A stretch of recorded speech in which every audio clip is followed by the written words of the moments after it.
হরে কৃষ্ণা। সবাই কেমন আছো? আশা করি সবাই ভালো আছো, আর আমরাও কিন্তু খুব ভালো আছি। তো আজকে ছিল একাদশীর দিন, পুত্রদা একাদশী আজ। তার সাথে ছিল 31st নাইট। তো এই 31st নাইটটা আমরা কিভাবে উদযাপন করেছিলাম এবং আমি মন্দিরেই বা কেন, সেটাই আজকে চলো তোমাদের সাথে শেয়ার করি। তো আজ তো 31st নাইট, তো তার সাথে পড়েছে একাদশী। কিন্তু অনেকেই ভাবছো কিভাবে 31st নাইট উদযাপন করব, একাদশী পড়েছে।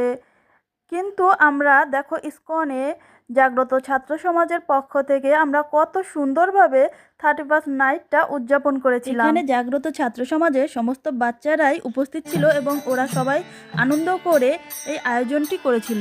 তো এখানে অনুষ্ঠান শুরু হয়ে গেছে, সব সাজানো গুছানো কমপ্লিট। তো প্রথমে আমি তোমাদের সাথে ভগবানকে দর্শন করিয়ে নিই।